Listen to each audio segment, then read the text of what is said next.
Oh, hello, shiny, crafty people. Tim Totten here, and welcome back to the channel. Now, it's August of 2021, and if you're like me, you thought that maybe we were done with masks. Maybe even got rid of some of your mask templates and other stuff. If you did, I can show you, but you still need masks, of course. I can show you a really simple mask to do. I got this from a YouTube video maker that I will link in the description.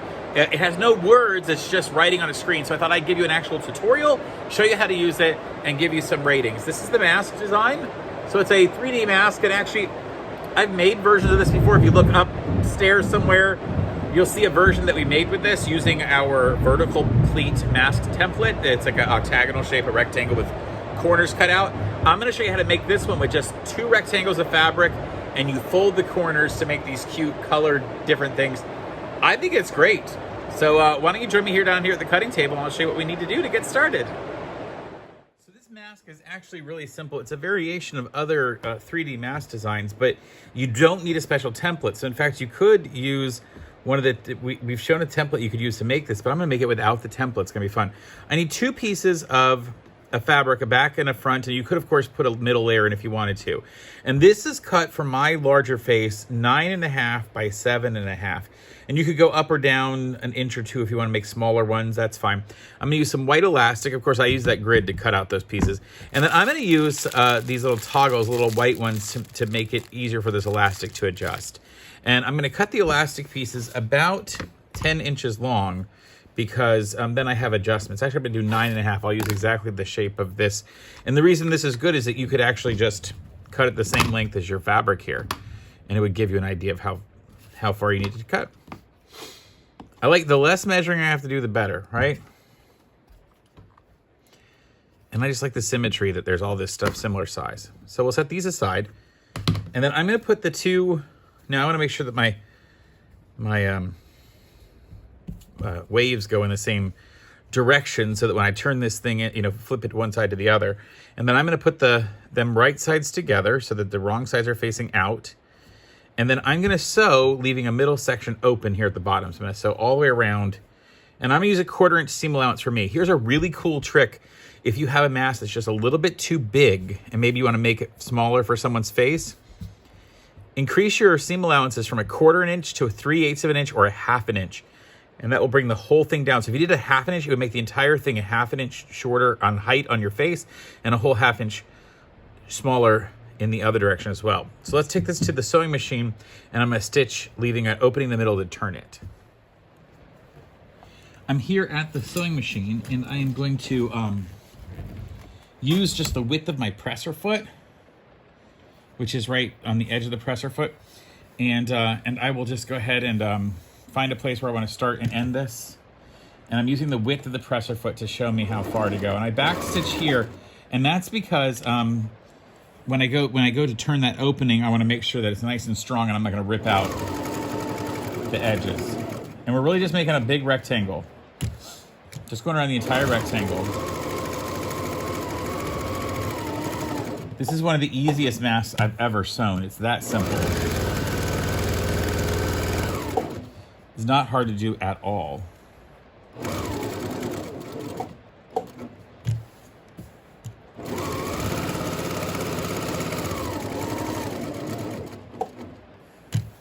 I love this fabric. I bought this fabric actually on Amazon, and I don't know if it's available anymore, but it is so good. It's got this cool sort of Japanese wave design. I'm just gonna clip the corners here.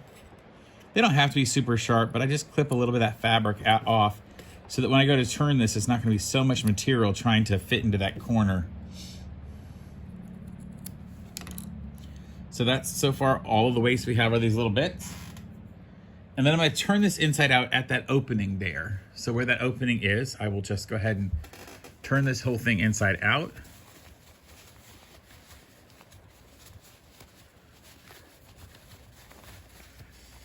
And I actually like using 2 fabrics that are the same but just different colorways, because then it looks real designed. Because the way this is gonna work, as you saw in the opening, the beginning of this video, there, you'll see one color to the other side. So I'm going to point those corners out. And now I'm actually going to use a pointer. So let's go over to the iron, and I'll show you how to point this and then iron this flat. So I'm going to use this point turner, and you can get this at most fabric stores, or you can use like a chopstick or a very dull, big knitting needle. Nothing super sharp. And I'm just going to put that point into the corners. Remember, this is not a very sharp point. It's really dull, actually, and that's a good thing. I'm just trying to turn those corners. I'm not pushing super hard either. I'm being somewhat gentle. Just want to get the corners pointed out. That's where all that fabric that I cut a little bit of it off is coming together in there. Okay. Now the other thing I can do is I can go in and run that point down these seams here, sort of hold the fabric and push away from it with the pointer, and that'll point that. That'll flatten out to make sure all the fabric has actually come out. To make sure the fabric, there's nothing stuck in. All right. Now I'm going to make sure that this folds here. That's the opening we had. Make sure that folds in at the 1/4 of an inch. And I can pull on both sides and sort of finger press it a little if I have to. And then I come back with my iron.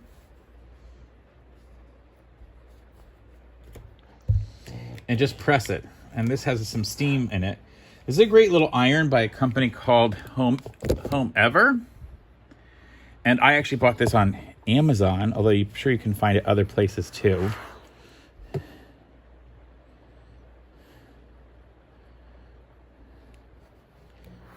Just make sure that's straight. See how that's flattened out? Now I'm going to go back to the machine and stitch all along this outer edge, just an edge stitch. So let's take a look at that. I'm going to use the width of the presser foot here, basically that edge over here for my edge, and just go around and top stitch this. Actually, I'm not even using that much of the width. I'm actually coming more on the inside. I'm just really just stitching right to the very edge of this,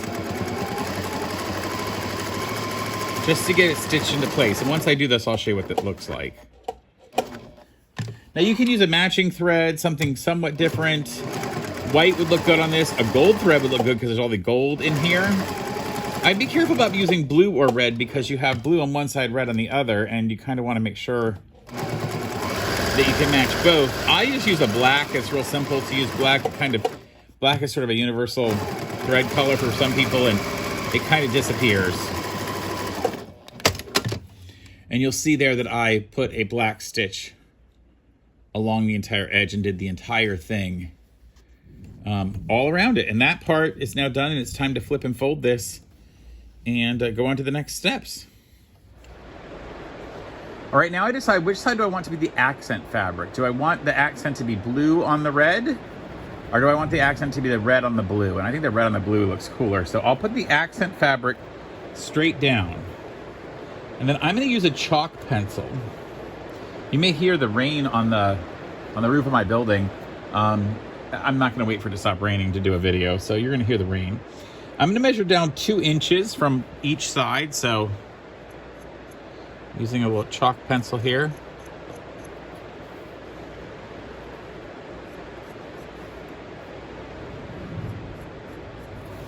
And then that chalk is going to help me to figure out where to fold this. I'm going to fold it right on that chalk line. So I see a chalk line here and here. It's hard for you to see because it's blue, the same color as the fabric. You could also use a pin to mark it if you wanted. And I'm just pressing that flat. I'm going to do the same thing here. Find that chalk mark on either side and fold it up 2 inches. I'm only putting this fold in so I can get those corners. So now that I've put that in, you can almost see that line. Maybe it's hard to see on this fabric, but there's a line there. And now I'm going to fold these over. It's basically making 2 inch by 2 inch angles, quarters there. I do the same thing on this one. Fold this over to match that line.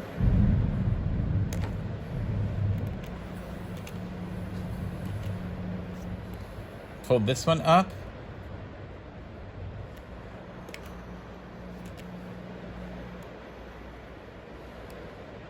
The same one down here.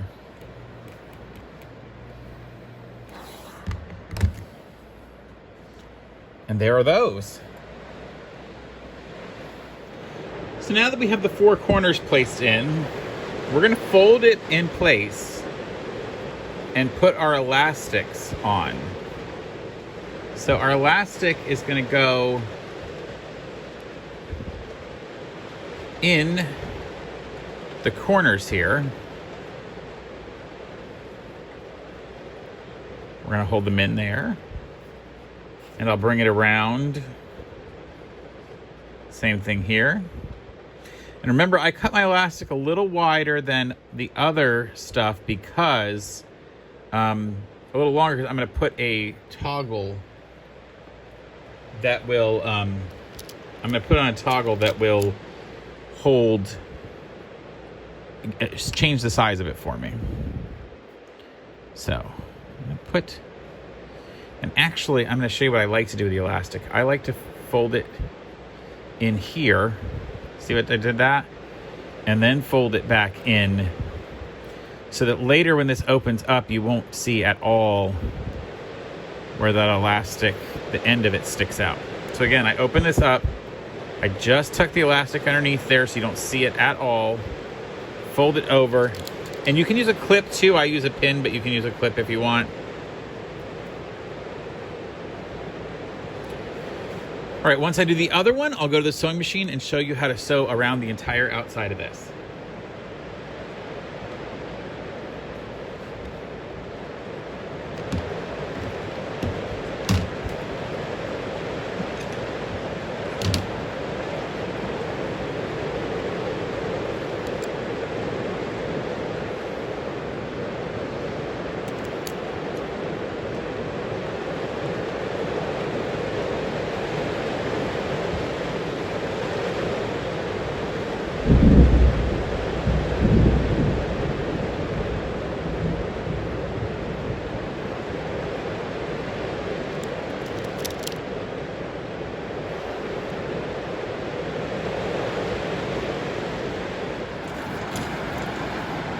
Well, you might be able to hear there's a good old Florida thunderstorm going on out there, so it hasn't let up, and I'm just going to keep sewing, something to do while the rain is going.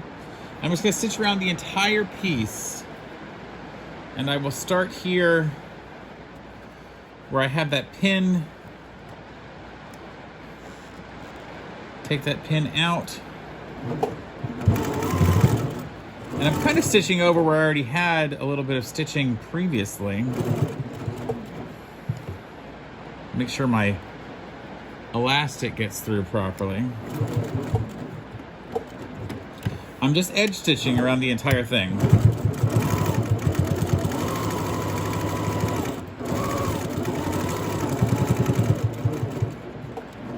Again, don't stitch over your pins. Please don't stitch over your pins. I say this in every video, but I know someone's gonna do like I do, which is make a mistake and forget, and then it's gonna break and hurt somebody.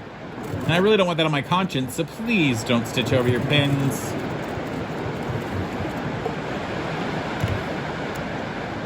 So, you know, it is late August 2021, and I have to tell you, I thought I'd be done doing mask videos by now.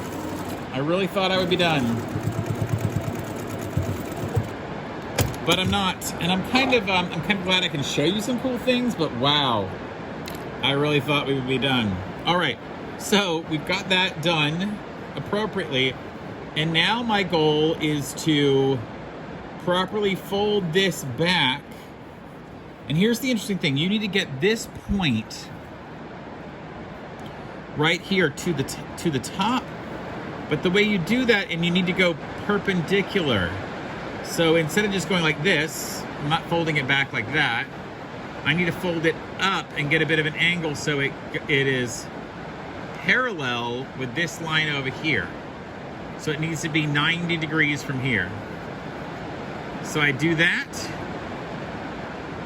So it makes a 90-degree angle there. And I'm just gonna go ahead and pin it since I'm right here. I'm gonna pin a little bit away from it so I can just stitch right along the side of it. I'm gonna do the same thing on the other one and go down. And what I'm doing is I'm matching this point where they come together down to this edge over here. Does that make sense? Some of these are confusing in how they work. You're kind of creating this strange triangle shape right here, but you want that point to come down right to the edge. And you want it a straight line across, because I'm just gonna stitch right across those when I get to that point. So I'll go ahead and put a pin through this too.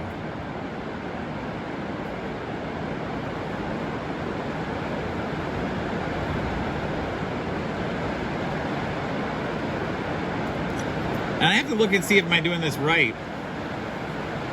Because I may not be doing this right. Ooh. I maybe need to bring it this side.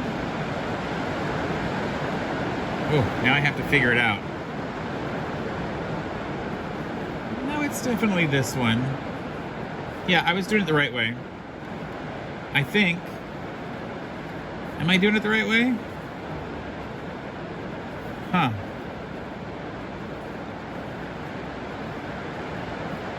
Yeah, I was doing it the right way. So ignore me what I just said, because it was the right way. You know, it's funny, sometimes you do it and you have to like, even though I've done it a bunch of times, I have to like think about it, think it through. So again, these are laid flat, like this. And I'm gonna bring this point right here to the edge, but the ending has to be parallel with this one at the top.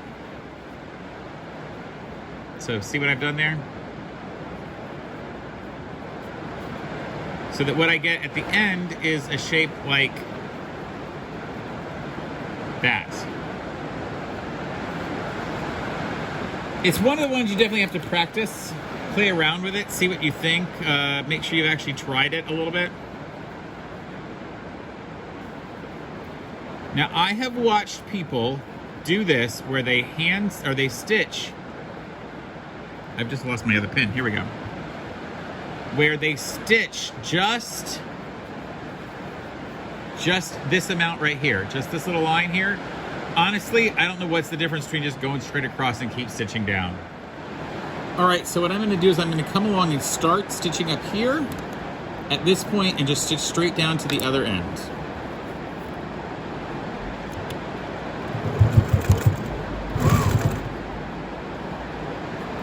In fact, I'm at a sewing machine at my workshop and somebody uses this machine normally, and I don't want to mess up her machine, so I am not going to move any. She's got a guide on here right now. I'm just kind of sewing around it. You necessarily wouldn't have a guide on your machine.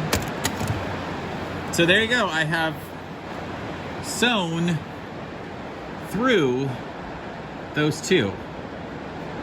And I didn't even have to touch the pins, so I'm going to take the pins out finally.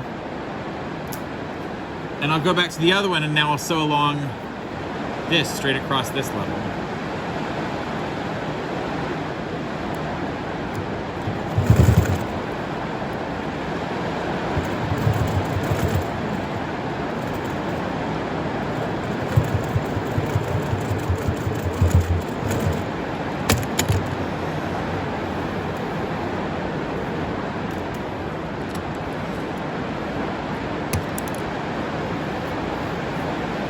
Those two pieces are done. Let's go back over and take a look.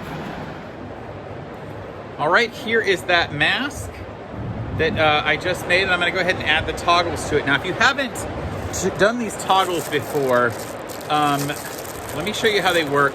I showed this in other videos, but it's easy to see it again. What I like about these little toggles is they're not very big. They're made out of a plastic or like a silicone, so they're really, really small. See those? And they usually send along, the ones I buy send along this little bobby pin type shape. So I'm gonna link in the description to this one. And what I do is I take the piece and I just put that bobby pin on it to get it to right about in the middle. And then I'll squeeze it shut, squeeze it, and then put the toggle over it like that. And now when I pull it through, it basically pulls the toggle onto the elastic. Same thing on the other side. I'll just go ahead and I'm going to pinch it together here, pinch these two sides together so that I know the length of it's supposed to be. So I can find the middle, which I have there. Put that through. And then again, put it on the toggle.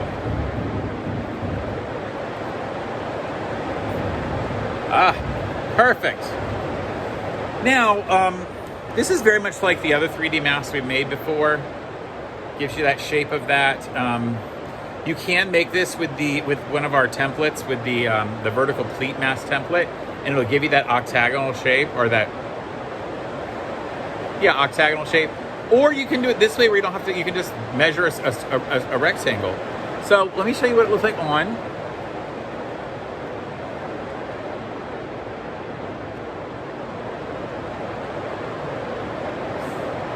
Now, I did not put a nose wire in here, although right now my glasses aren't fogging up, but I think it would be an issue if you needed that. You could easily, in the step where we had the rectangle and we sewed it all around and then turned it inside out, before you close that opening, you could slide a nose wire in and stitch it in place. You could easily slide that nose wire and stitch it in place right up here, so you'd have that nose wire, or probably up here, because I think this is actually the top of the mask. Now this mask is nice and reversible. You see how it has the two fabrics? But you could reverse it to the other side. Now this would have those stitching marks, but it gives it a little more of a, what's the right word? More of a tailored look, because, and you've definitely seen masks like that too. So let me give you my ratings. I always rate this for a couple of things: ease of creation, the comfort, and the efficacy. So, ease of making it. I mean, you need nothing special to make this particular mask. Really, you don't need to put on the toggles if you don't want. You can just use elastic and some fabric. That's super simple to make. So, I mean, for ease of making, I'm going to give this a, literally, as long as you can sew, this is a 10 out of 10. Can you use a sewing machine and do a straight line? 10 out of 10. Comfort, I have to tell you, I like these 3D design masks because typically they allow me to keep my mouth from being, so I'm not touching my mouth right now. Like, it's not, even if I stick my tongue out, I really can't touch the end. It's nice and structured. I will say that after a while, these tend to move a lot on your face. See, because it goes so tight underneath your chin. So I don't love it for that. I think it's probably for comfort. I'm gonna give this style of mask maybe a 7 out of 10. Although it's still pretty comfortable. I just don't know that, and then like, it really comes to the last part, which is the efficacy, the usefulness of it. It's better than a standard mask, but I will say that it's really not easy to put a filter in here. So if you wanted one with a filter, you wouldn't get that. I also think that unless you put a nose wire in, this particular design isn't that good. So I'm going to give it an 8 out of 10 for that. But I will say I like the way it looks.